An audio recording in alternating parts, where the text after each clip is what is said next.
Old Stuck Up. The Fat Controller preferred steam engines on his railway, but he found diesels useful because they could pull either coaches or trucks. "You're versatile," he would say to them. "Real mixed traffic engines." Boko and Bear were proud of this, but James was not impressed. He liked these two diesels, but he treated all others with deep suspicion. "Diesels don't use coal and water," he would say darkly. "How can you trust an engine who isn't normal in his habits?" Visiting diesels sometimes boasted about how special they were. Usually Boko and Bear had to spend the next day smoothing ruffled feelings. One day, a particularly haughty diesel came from the other railway. When the visitor found that he was to share the shed with steam engines, he stopped outside in disgust and refused to go any further. "Why on earth does your controller keep such out-of-date objects?" he growled rudely. "Dirty, smoky, slow things. Ugh!" He shuddered delicately.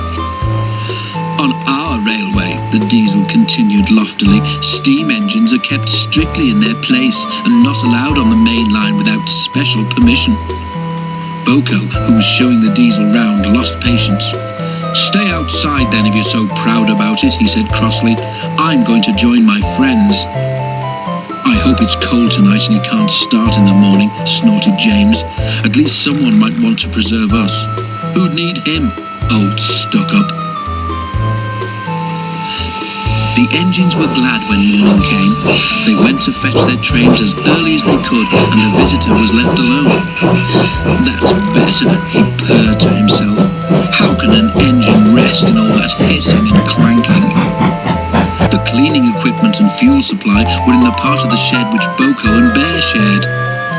Old Stuck Up was so full of self-importance that he'd forgotten he would need cleaning and refueling before he went home. It was getting late when he remembered. "If I go in now while the shed is empty," he said to himself, "no one will know I've been." He scuttled forward quickly, too quickly. The rails where Bear and Boko had stood were oily, and when he tried to stop, he couldn't. "Brake blocks and buffers, I'm slipping," he wailed as his wheels locked and slithered. He shut his eyes as, with a despairing whoop of horror, he crashed into the wall at the end of the shed. The diesel was not badly damaged, but a dreadful draught came through the hole in the wall. When the other engines came home, they heard the story from Douglas, who had cleared up the mess. "Ho, ho, ho," chortled Henry. "Old Stuck Up came unstuck, did he? I say, Boko, what is it the Fat Controller calls you?" "Versatile," chuckled Boko. "But that isn't what he called Stuck Up. I couldn't hear all he said, but I didn't think it sounded very polite."